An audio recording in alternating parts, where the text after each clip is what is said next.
Hello दोस्तों, कैसे हैं आप लोग। आज मैं कुछ क्वेश्चन और आंसर्स हैं, जैसे काफ़ी सारे जो मेरे पास लोग पूछ रहे हैं मुझसे क्वेश्चंस, और मैं रिप्लाई वैसे कर रहा हूँ, बट कई बार उसमें क्लैरिटी नहीं आ पाती है। और मे बी क्योंकि जब हम लोग जो दूसरे लोग भी देख रहे हैं वो हर बार वो कमेंट्स पढ़ना वो पढ़ते भी नहीं है, तो कई बार मिस हो जाता है। तो मुझे लेकिन मुझे क्वेश्चंस काफ़ी इंपॉर्टेंट लगते हैं। बहुत सारे कवर नहीं किए हैं, बट मैंने कुछ कवर करने की कोशिश की है जो मुझे इंपॉर्टेंट लगे हैं। बट मैं आगे भी इस तरीके के सेशन करता रहूँगा, ताकि जिससे कुछ जो क्लियरिटी है वो सबके सामने आ पाए। ओके, इन क्वेश्चंस पे। तो बट इसमें मैं क्वेश्चंस हैं तो मैं इसलिए उनका नाम भी पक्का लूंगा जिन्होंने मुझे क्वेश्चन किया है, ताकि उन्हें पता चले कि मैं आपको रेफर कर रहा हूँ ये वाले के लिए। और तो ठीक है, let's start the video. But उससे वीडियो को शुरू करने से पहले वही सेम डिस्क्लेमर कि जो भी मैं आपको बता रहा हूँ इस completely based on my own experience. जितना भी कुछ मैं पढ़ रहा हूँ, लोगों से बात कर रहा हूँ, इंटरेक्ट कर रहा हूँ, जो मेरा खुद का पर्सनल एक्सपीरियंस जो रहा है डिपेंडेंट वीज़ा पे, हर तरीके के वीज़ा पे और ये स्किल्ड वर्कर वीज़ा पे, तो ये मैं कहीं ना कहीं आपको जो शेयर कर रहा हूँ। ओके, बट कहीं भी आगे बढ़ने से पहले किसी पे भी ब्लाइंड ट्रस्ट ना करें। हमेशा ट्रस्टेड रिसोर्सेज और जो ऑफिशियल वेबसाइट्स हैं उन पे जाएं, हमेशा क्लियरिटी वहीं पे मिलेगी आपको। एनीवेज, ओके, तो सबसे पहले मुझसे जो लास्ट डिपेंडेंट जो स्किल्ड वर्कर डिपेंडेंट वीज़ा का रिक्वेस्ट जो था वो मुझे किया था मिस्टर सागर ने। और मुझे था कि मैं उसको बनाऊं मैं टाइम से, लेकिन फिर उनका रिक्वेस्ट आ गया तो मैंने कहा चलो लेट्स कंप्लीट इट, क्योंकि इतना कोई बड़ा टॉपिक नहीं है। क्योंकि स्किल्ड वर्कर डिपेंडेंट वीज़ा बहुत ईजी है, क्योंकि पहले से ही आपका जो स्किल्ड वर्कर है वो पहले से यूके में अप्रूव्ड होके वो यूके में रह रहा है, उसके पास माइग्रेंट स्टेटस है, तो आप बड़े आराम से उसमें जा पाओगे जो क्लोजेस्ट फैमिली है। बट फिर भी वो मुझे वीडियो मैंने किया है, जो भी उसमें डाउट्स हैं वो क्लियरिफाई कर दिए हैं उसमें, तो होप आपको उसमें हेल्प होगी। तो मैं कुछ उन्होंने मुझे क्वेश्चन जो पूछे हैं, मैं वो बड़े इंटरेस्टिंग मुझे तो लग रहे हैं। वैसे उन्होंने मुझसे ये भी कहा है कि मैं आपसे I will surely meet you once I will be in the UK, you are very kind, तो thanks for this word. Okay, तो अब उन्होंने कहा कि सर प्लीज़ एक वीडियो ये बना दो कि रेंट कैसे ब्रोकर के थ्रू लें या डायरेक्ट लें, तो क्या उसमें वो है, और अकाउंट ओपन करने के लिए कौन सा बैंक अच्छा रहेगा यूके में। ओके, तो और पब्लिक ट्रांसपोर्ट यूज़ करें, आई मीन पब्लिक ट्रांसपोर्ट में क्या है, बसेज हैं, ट्रेन्स हैं, ये सब चीज़ों के बारे में सर कुछ कुछ क्लैरिटी डालें। तो पहला क्वेश्चन उनका ये है। ओके, तो सबसे पहले मैं शुरू करता हूँ कि जो रेंट पे जो आपका घर है, जैसे मैं अगर वैसे थर्ड पार्टी ही यहाँ पे मैक्सिमम चलता है। ओके, तो जो भी यहाँ पे थर्ड पार्टी ब्रोकर्स हैं उनकी वेबसाइट्स हैं, क्योंकि वो आपको विजिट भी कराएंगे, वही सारे डॉक्यूमेंट्स वगैरह सब कुछ प्रिपेयर करवाएंगे। तो मोस्ट प्रोबेबली वो हमेशा ब्रोकर के थ्रू है। जो मैंने लिया वो भी ब्रोकर के थ्रू ही था। तो ये एक कहीं ना कहीं मोस्टली वहीं वहीं पे लोग जाते हैं। बट एक ऑप्शन और मैं आपको दूंगा, जैसे फेसबुक मार्केट प्लेस है। अगर आप फेसबुक में जाएंगे तो उसमें दो तीन ऊपर में एक ऑप्शन में एक फेसबुक मार्केट प्लेस आएगा, वहाँ भी मुझे कई सारी प्रॉपर्टीज़ दिखी। बट अल्टीमेटली वही है, और आप अपना एरिया डालें उसमें फेसबुक मार्केट प्लेस में, तो वहाँ आपको कई सारी सेकेंड हैंड चीज़ें भी आपको मिल सकती हैं जो आपके काम की हैं और आपके एरिया के आसपास आपको मिल सकती हैं। वो एक अच्छा फीचर है फेसबुक मार्केट प्लेस का। प्लस मैंने वहाँ पे फ्लैट्स भी काफ़ी देखे हुए हैं, तो वो भी आप ट्राई कर सकते हो। बट अल्टीमेटली वो फ्लैट्स भी किसी ना किसी ब्रोकर के ही हैं, तो डायरेक्टली लोग यहाँ कम इन्वॉल्व होते हैं। तो वो एक बार आप पक्का ट्राई करें। बट वही है, रेंट की कंडीशन फिर अल्टीमेटली वही हो जाती है कि एक महीने का रेंट और एक महीने की सिक्योरिटी आपकी जाती है, तो वो एक सेपरेट प्रोसेस है। बट उसमें पूरा एग्रीमेंट वगैरह सब कुछ प्रॉपर बनता है। तो ये एक है जिस तरीके से हमारे इंडिया में होता है, तो वही सब है। ओके, उसके बाद दूसरा उन्होंने कहा है कि बैंक अकाउंट कौन सा खुलवाना अच्छा रहेगा। ठीक है, देखो यहाँ पे वेरियस बैंक का अकाउंट किसी में भी खुल सकता है, बट उसके लिए कुछ डॉक्यूमेंटेशन कुछ इधर उधर चाहिए ही होता है। बट जो जो इम्पोर्टेंट जो मुझे बहुत ईजी लगा, मैंने खुलवाया है रेवोल्यूट का। रेवोल्यूट का अकाउंट मैंने खुलवाया है। तो उसमें क्या है कि सबसे पहले तो कहीं जाना नहीं है आपको। ओके, और आपको सीधे उसमें सीधे अकाउंट ऑनलाइन ही बन जाता है। बहुत इजी है, अपनी डिटेल्स डालो और सब कुछ डालो, और वहाँ पे नॉर्मल फॉर्म है उसको भर के अपना वो डालो, और आपका अकाउंट रेडी हो जाता है विद इन आई थिंक ज़्यादा टाइम लगता नहीं है। ओके, तो तुरंत रेडी हो जाता है, और वो आपको एक वर्चुअल कार्ड भी इशू कर देते हैं। ओके, तो वर्चुअल कार्ड से आप क्या कर सकते हो, ट्रांजेक्शन, जैसे मैं अगर एप्पल का फ़ोन है, मेरे पास आईफोन है, तो मैं एप्पल वॉलेट में उसको यूज़ कर लेता हूँ, और उसके बाद में कहीं भी कार्डलेस कॉन्टैक्टलेस ट्रांजैक्शन यहाँ बहुत चलता है। ओके, वहाँ हमारे इंडिया जैसा यहाँ पे यूपीआई वगैरह सब सिस्टम नहीं है इधर पे, बट हाँ कॉन्टैक्टलेस सिस्टम बहुत चल रहा है। चाहे आप मोबाइल मोबाइल वॉलेट से आप कर लो, और और या फिर आपके कार्ड में वाईफाई कार्ड होते हैं तो वो कॉन्टैक्टलेस हो जाता है, तो वो एक हो जाता है। और जो ये रेवोल्यूट का मैं आपको बता रहा हूँ, तो एक वर्चुअल कार्ड वो पैसे देते हैं ताकि अगर आपको ऑनलाइन को ट्रांजेक्शन करनी है या अगर आपको एप्पल वॉलेट से, जैसे मैं यूज़ करता हूँ, वो एप्पल वॉलेट में ऐड हो जाता है और आप सीधे उसको वहाँ पे टच कराओ मशीन में, वो एप्पल वॉलेट से उसका पेमेंट हो जाता है। तो ये मैं मैक्सिमम टाइम तक यूज़ करता रहा। फिर वो लोग कहते हैं कि हाँ आप अपना कार्ड भी डिलीवर करवा सकते हो, तो उसके लिए शायद 3-4 पाउंड कुछ फीस है उसकी, मुझे एग्जैक्ट याद नहीं आ रही है। तो वो फीस आपको पे करनी होती है, शायद 4 या 5 है। और उसके बाद आपका कार्ड आपका डिलीवर हो जाता है। और वंस एक बार कार्ड डिलीवर हो गया फिर तो आप वही नॉर्मल ट्रांजैक्शन है जैसे आपको करना है। तो रेवोल्यूट मुझे बहुत ईजी लगा, कहीं जाना नहीं पड़ा, कुछ नहीं पड़ा, और वो मुझे अकाउंट में मुझे सीधे मिल गया वो वाला। ठीक है, तो रेवोल्यूट को आप ट्राई कर सकते हैं। ओके, वैसे उसमें रेफरल भी, अगर आप दूसरे अपने फ्रेंड को रेफरल करते हो तो 60 पाउंड कुछ मिलते भी हो उसमें। मैं भी सोच रहा था बट मैंने कहा छोड़ो, किस लिए वो करना है, आप अपने हिसाब से कर लो, कोई प्रॉब्लम नहीं है। रेवोल्यूट गूगल में डालोगे तो वो आ जाएगा। और उसका एक बड़ा बेनिफिट ये है, जैसे आपको कई बार पैसे यहाँ से इंडिया में ट्रांसफ़र करने होते हैं, तो जो उनकी जो करेंसी के जो एक्सचेंज रेट है वो बहुत बहुत ही ज़्यादा बेस्ट हैं, और चार्जेस जो है उनके बहुत नेग्लिजिबल है। तो इसलिए वो आपको बहुत ही ज़्यादा उसमें, नहीं तो थर्ड पार्टी चार्जेस, मतलब जो चार्जेस हैं वो लग जाते हैं भेजने में, कई बार करेंसी भी लो होती है, जैसे पेपाल वगैरह में काफ़ी पैसे डिडक्ट होते हैं। तो ये आप कर सकते हो रेवोल्यूट के थ्रू, बड़े इजीली आप पैसे ट्रांसफ़र कर सकते हो इंडिया में। और रेवोल्यूट का जो है, मतलब ये वाइडली पूरे यूरोप में काफ़ी ज़्यादा एक्सेप्टेड है। ओके, और इसके साथ आपको सारे वो बैंक अकाउंट नंबर, जैसे अकाउंट नंबर, शॉर्ट कोड, जो भी आपको सैलरी के लिए आपको जो चाहिए होते हैं वो भी सब आपको बड़े इजीली मिल जाता है। तो इसमें हर तरीके से ये बहुत ही मुझे सही लगा ऑप्शन। तो आप अगर चाहें तो रेवोल्यूट करें, रेवोल्यूट इज़ बेस्ट। ओके, तो उन्होंने ये कहा है कि ट्रांसपोर्ट क्या यूज़ करना चाहिए और बस चार्जेस। देखो, मैंने आज एक और वीडियो बनाया है ट्रांसपोर्ट के लिए, जो अगर अपने ही विद इन अ सिटी अगर आपको करना है, देखो पैदल थोड़ा सा स्लो होता है, लेकिन अगर आप बेस्ट चाहते हैं, थोड़ा हेल्थ वाइज भी अच्छा हो और थोड़ा हर चीज़ के हिसाब से, जो मुझे लगा वो बाइक, जो साइकिल होती है, जो साइकिल है वो बहुत एक बेस्ट ट्रांसपोर्ट है यहाँ पे। तो उसको आप देख सकते हो, साइकिल का ट्रांसपोर्ट काफ़ी मुझे अच्छा लगा। और उसके कोई रूल्स नहीं है, कुछ नहीं है, कहीं भी जाके साइड में खड़ी कर दो, कुछ भी कर लो, वो it's totally depend on you. तो साइकिल मुझे काफ़ी अच्छी लगी। और उन्होंने कहा है कि बस और ट्रेन, यार देखो, कुछ होते हैं मैंडेटरी चार्जेस, कुछ होते हैं कि ठीक है यार अभी स्किप कर सकते हैं। अब प्रॉब्लम यह है कि अब आपको एक जगह से दूसरे शहर में जाना है, आपको मान लो आपको स्कॉटलैंड एडिनबरा से आपको यूके जाना है, अब मतलब लंदन जाना है, अब आपको जाना ही है, उसको आप स्किप नहीं कर सकते हो। तो उसमें अब चार्जेस जो भी हैं उसमें आप क्या कर लोगे, चार्जेस तो आपको पे करने ही पड़ेंगे ना। तो चार्जेस मुझे, देखो हर जगह के अलग अलग हैं, कि कहीं के 8 पाउंड है, 9 पाउंड है, जैसे मैं यहाँ से एडिनबरा जाता हूँ तो 8-9 पाउंड लग जाते हैं। बट यार ये मैंडेटरी चार्जेस हैं, अगर आपको जाना है तो जाना ही है, यू हैव टू गो। तो जो भी चार्जेस है वो आपको पे करना ही पड़ेगा। बट एक आदत पक्का डालो, 5-6 पाउंड, 7 पाउंड, 8 पाउंड, 10 पाउंड, इसकी ना एक आदत डाल लो, क्योंकि यही यहाँ पे मोस्टली चीज़ें इतने में ही आती हैं। ठीक है, और फिर उन्होंने कहा है, एक क्वेश्चन और पूछा है सागर जी ने, कि इमिग्रेशन क्वेश्चंस जब यूके में आते हैं तो वो क्या होते हैं। देखो, सबसे पहले मैं आपको एक क्लेरिफाई कर दूं, इमिग्रेशन में घबराने की कोई ज़रूरत नहीं है। आपका वीज़ा लग चुका है, आपके सारे डॉक्यूमेंट्स रेडी हैं। डॉक्यूमेंट रेडी का मतलब जो भी कुछ होते हैं, फ़्लाइट की टिकट हो गया, अगर कोई स्किल्ड वर्कर में आ रहा है तो कई बार वो लोग COS की कॉपी पक्का मांग लेते हैं, तो वो पक्का ही देख लेना। COS मांग ले, इसमें सैलरी वगैरह लिखी होती है। तो दोनों साइड इमिग्रेशन होता है, इंडिया में भी इधर भी, बट आपको दोनों में भी वो केवल एक नॉर्मल होता है। ठीक है, तो ऐसा कुछ भी नहीं है। जो क्वेश्चन है, आप कोई नाम पूछेगा, कुछ पूछेगा, थोड़ा ना आप उसको वो बोलोगे, या क्यों जा रहे हो, या आपका कोई जॉब प्रोफाइल क्या है, नॉर्मली ये पूछ लेते हैं। मैं देख रहा हूँ कि यूट्यूब में काफ़ी वीडियो इस पर बना रखे हैं। देखो, वो कोई इंपॉर्टेंट नहीं है। आपके पास आपकी चीज़ें हैं, जो भी आपके पास डॉक्यूमेंट्स चाहिए उनको आप पक्का रखें अपने साथ। अदरवाइज इमिग्रेशन में कुछ भी नहीं है ऐसा। जैसे मेरे साथ बड़ा फनी इंसिडेंट हुआ था। मैं गया इमिग्रेशन पे, और उसने मेरा पासपोर्ट देखा और बोला, अरे ऐसे ही चला आया, यहाँ तो वीज़ा है ही नहीं, इसमें तो वीज़ा है ही नहीं, खाली पासपोर्ट पड़ा है।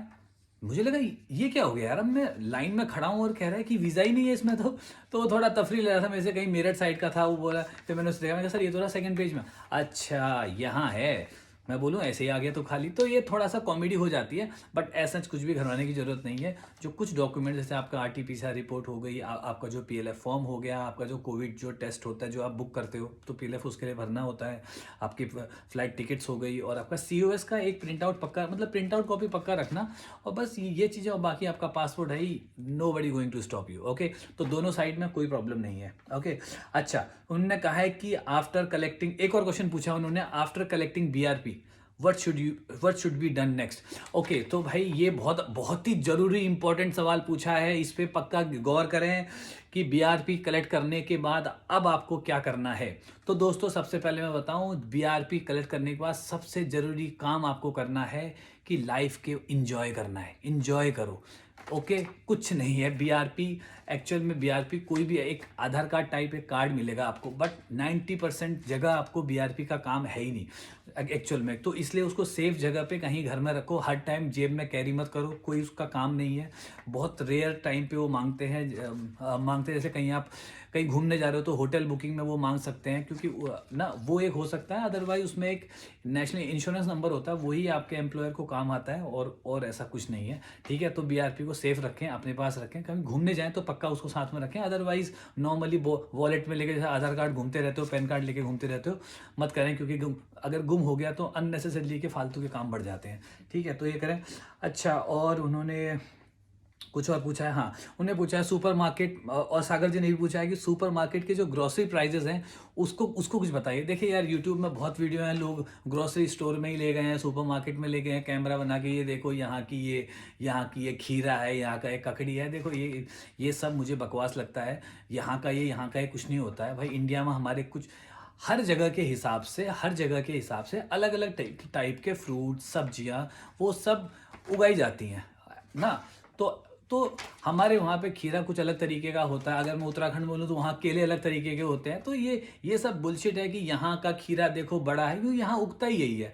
ओके, अब आपको खाना है, तो ये ग्रोसरी प्राइजेस का क्या करोगे फिर? तो खाना है तो खाना ही है, बट मोस्टली जो भी चीज़ें आती हैं वो 1 पाउंड 2 पाउंड के अंदर में मैक्सिमम चीज़ें, सब्जियां जो भी हैं वो आ जाती हैं। कई बार 1 पाउंड से कम में भी 60 सेंट्स 70 सेंट्स, तो 1 पाउंड 2 पाउंड एक नॉर्मल है हर आइटम का। जो ग्रोसरी का जो डे टू डे आइटम्स हैं वो आपको 1-2 पाउंड के अंदर सारे आ जाते हैं। तो ये आप ध्यान रखें, अदरवाइज वो ग्रोसरी में जो ये वीडियो बना के खीरे दिखा रहे हैं, इट्स टोटली बुलशिट। अब जिस जगह पे जैसा उगेगा वहां पे वैसा होगा, इसका मतलब ये नहीं है कि देखो भाई यूके में बड़ा खीरा हो रहा है, अरे यार, this all are just nonsense. Okay, I don't believe in. Okay, तो आज मुझे एक और कुछ आया है वीडियो, एक मुझे नेहा है। ओके नेहा, तो आज आपने सब्सक्राइब किया है, मैंने देखा है आप आपने मेरे इंस्टाग्राम को भी आपने फॉलो किया है, तो ठीक है, welcome to my channel first of all. Okay, तो आई होप कि ये भी आपकी कहीं ना कहीं हेल्प करेगा। तो नेहा जी ने मुझसे क्वेश्चन पूछा है कि एक वीडियो बनाओ कि ऑफर लेटर, आईटी कंपनी से जब ऑफर लेटर मिल जाता है उसके बाद क्या स्टेप्स और डॉक्यूमेंट्स रहते हैं फॉर डिपेंडेंट्स। ओके, तो देखो नेहा जी, सबसे पहले तो मैं आपको ये बताऊं कि जो भी, अगर आपको आईटी कंपनी, मतलब यूके की आईटी कंपनी से अगर आपको कुछ सीओएस मिल गया, ओके, तो COS, this is COS is certificate of sponsorship, जिसमें आपके पूरे सैलरी वगैरह सब कुछ लिखा होता है। अगर आपका स्किल्ड वर्कर में क्या आपका ऑक्यूपेशन है, अगर वो स्किल्ड वर्कर में आपका, अगर आपका शॉर्टेज ऑक्यूपेशन में तो नहीं है, तो वो सब चीज़ें उसमें मेंशन होती हैं, सैलरी मेंशन होती है। और आपको वीज़ा के टाइम पे जब आप वीज़ा अप्लाई करते हो उसको केवल वो सीओएस नंबर चाहिए होता है। तो सीओएस नंबर के बाद अब आप अपना वीज़ा अप्लाई करते हो। ओके, आपको वीज़ा अप्लाई करने के बाद अब आप अपने डिपेंडेंट का वीज़ा अप्लाई करते हो। ओके, तो उसमें डिटेल सारी आपकी लगेंगी, जो आपके डिपेंडेंट्स हैं उसकी डिटेल्स भी आपकी ही, उसमें मैक्सिमम जगह आपकी डिटेल लगेंगी, आपका सीओएस नंबर लगेगा, मेंटेनेंस टिक है कि नहीं है वो सब लगेगा, प्लस आपका GWF नंबर मिलेगा, आपको मिलेगा जैसे ही आप वीज़ा एप्लीकेशन फिनिश कर दोगे, बायोमेट्रिक के लिए आप अपॉइंटमेंट लोगे, तो उस टाइम पे आपको अपना GWF नंबर मिल जाएगा। वही GWF नंबर आपको यूज़ करना है अपने डिपेंडेंट के उसमें, ताकि वो लिंक कर पाएँ कि ये सारी एप्लीकेशन एक साथ में। अदरवाइज सारी डिटेल्स बिल्कुल सेम है, कुछ भी घबराने की जरूरत नहीं है, ऐसा कुछ भी नया नहीं है जो उसमें आएगा। और बाकी आप इंस्टाग्राम में ऐड हैं, कुछ भी अगर आप भर रहे हैं तो डू लेट मी नो, और हम उसमें कहीं ना कहीं वो काम करेंगे। उन्होंने ये भी पूछा है कि आपका प्रोफाइल क्या है। देखो, मैं सॉफ्टवेयर डेवलपर हूँ और मुझे 8 साल हो गए हैं सॉफ्टवेयर डेवलपमेंट में ही, और काफ़ी एक रोलर कोस्टर राइड है मेरी डेवलपमेंट लाइफ की, क्योंकि I use to sell ideas. Idea के मैं सिम बेचा करता था 2012 में, जब मैंने नया नया ज्वाइन, जब मैंने अपना इंजीनियरिंग क्लियर किया था। बट उसके बाद फिर एक स्ट्रगल है। अगर आप लोग मुझसे कहेंगे तो डेफिनेटली मैं जो अपनी स्टोरी है जो कि बहुत इंटरेस्टिंग है वो मैं पक्का आपसे शेयर करना चाहूँगा। बट डेट टोटली डिपेंड कि अगर आप चाहते हो तो मैं शेयर करूँगा। मे बी कुछ लोगों को मोटिवेशन मिल सकता है उससे, जो लोग अपना आईटी में करियर अपना सेट करना चाहते हैं। ओके, एक और क्वेश्चन उन्होंने पूछा है कि कितना टाइम लगता है वीज़ा, जब आपको ऑफर लेटर मिल जाता है उसके बाद कितना आपको टाइम लगता है वीज़ा में। देखो, ऑफर लेटर कोई एक चीज़ नहीं है। आप ऑफर लेटर के बाद आपको COS मिलेगा, उस COS से आप वीज़ा अप्लाई करोगे। जितनी जल्दी आप वीज़ा अप्लाई करोगे, विद इन 15 वर्किंग डेज आपको जो वो है, क्या कहते हैं, जो होम ऑफिस का डिसीजन है वो आपके पास आ जाएगा। और वो आने के बाद फिर उसके बाद, क्योंकि मेरा 11 दिन में आ गया था, मैंने डिपेंडेंट के लिए भी अप्लाई किया था, उनका 8 दिन में आ गया था। कुछ लोगों से मैंने और बात की थी, तो मैक्सिमम लोगों के जो स्किल्ड वर्कर की जो रेंज में है, इनके 15 से पहले ही आ जा रहे हैं। तो ये आप ध्यान रखें। ये पीटी का कई बार 4-5 बार और आ गए। इन्होंने नेहा जी ने एक सवाल और पूछा है मुझसे कि ये पीटी स्कोर कब तक वैलिड होता है, और ये क्वेश्चन काफ़ी लोगों ने मुझसे पूछा भी, देखो। और कई बार पूछा है कि पीटी कब देना चाहिए, वीज़ा अप्लाई करने के बाद देना चाहिए, पहले देना चाहिए, और या ऑफर लेटर आने दें उसके बाद दें। देखो, पीटी की वैलिडिटी 2 साल की है, और आप कभी भी इसको दे सकते हैं। आप अभी बैठे हो, आप पीटी दे दो, या कोई पीटी, नारिक, आइल्स कुछ भी दे दो, उसकी वैलिडिटी 2 साल की होती है। तो 2 साल तक वो ये जो स्कोर है वैलिड रहता है। अब आपका प्रोसेस जब भी है, एक ऑफर लेटर वगैरह आना, वीज़ा एप्लीकेशन बनना, बट अल्टीमेटली इस जो पीटी, आइल्स या कुछ भी नारिक है, इसके सर्टिफिकेट नंबर की इंपॉर्टेंस या जो ज़रूरत है वो है आपकी, जब भी आप वीज़ा एप्लीकेशन फिल करते हैं उस टाइम पे वो होना चाहिए। उसके पहले कभी भी आप करें, जॉब ऑफर से, COS से उसका कोई लेना देना नहीं है। तो ये आप हैं। एक नवीन नेगी जी हैं, इन्होंने बड़ा एक इंटरेस्टिंग सवाल मुझसे पूछा है, और वो पूछा है कि सर, अगर वीज़ा रिजेक्ट हो जाए तो क्या फ़ीस रिफ़ंड होती है। तो देखो, फ़ीस रिफ़ंड तब तक होती है जब तक आप अपना बायोमेट्रिक नहीं दे देते। अगर आपने बायोमेट्रिक अपॉइंटमेंट लेके आपने बायोमेट्रिक अपना अभी तक दिया नहीं है, तब तक आपकी फ़ीस रिफ़ंड हो सकती है, क्योंकि तब तक वो UK वीज़ा होम ऑफिस तक नहीं पहुंची होती है। ओके, तो अगर आपने बायोमेट्रिक जो अपॉइंटमेंट है उसको अटेंड नहीं किया है और अपना बायोमेट्रिक नहीं दिया है, तब तक आप उसको कैंसिल कर सकते हैं और आपकी फ़ीस आपकी रिफ़ंड हो जाएगी। अब वो कितना वो रहता है, वो एक है। कुछ कंडीशंस और हैं जो मैं उसमें इनके जो डॉक्यूमेंट पढ़ रहा था, कि अगर एप्लीकेशन वॉइड हो जाए, या वो बिल्कुल ही रिजेक्ट कर दें उसको, कि एप्लीकेशन ये बिल्कुल वॉइड है, और या इनवैलिड है। इनवैलिड का मतलब हो गया कि जैसे आपके पास पहले से ही वर्क परमिट है और फिर से आप अप्लाई कर रहे हो, तो वो कह रहे हैं कि यार ये एप्लीकेशन डिफ़ॉल्ट इनवैलिड है, क्योंकि आपके पास पहले से ही वर्क परमिट है, तब भी आपको कुछ मिल जाता है। ओके, और एक केस ये भी है कि जब तक होम ऑफिस अपना डिसीजन देता है और जो अप्लाई कर रहा है अगर उसकी डेथ हो जाती है, तो शायद, और आप उनको इन्फॉर्म करते हो तो भी आपकी शायद कहीं ना कहीं वो हो जाता है। But these are just exceptional case. But जो most of the normal cases में क्या होता है आपका, कि जो भी आपकी जो वीज़ा फीस है, अगर आपने बायोमेट्रिक सबमिट नहीं किया है, अपना जो फिंगरप्रिंट्स होते हैं वो नहीं किया है, तो वो आपको वापस मिल जाएगी। ओके, तो ये एक हो गया। उसके अलावा गौहर मुर्तजा का एक और एक क्वेश्चन है यहाँ पे, कि कितनी एज तक बच्चों का वीज़ा लग सकता है एज अ डिपेंडेंट। तो वो आपका फिर वो बहुत ऑब्वियस है कि वो 18 से पहले 18 नहीं होने चाहिए जब तक आप वीज़ा अप्लाई करते हैं। ओके, उसके बाद तो वो एक है, तो वो एक आप कहीं देख लें कि 18 ईयर्स उसका एक रेंज है। ठीक है, एक मुगल करके है, अब 2 बार मुगल लिखा हुआ है, अब पता नहीं उसका क्या है। तो वो ये लिखते हैं कि मैंने स्किल्ड वर्कर के लिए मुझे अप्लाई करना है, और और मेरे पास प्रॉपर CV है, कवर लेटर है, और second we have approve job offer from a license employer. उनके पास एक लाइसेंस एम्प्लॉयर भी है।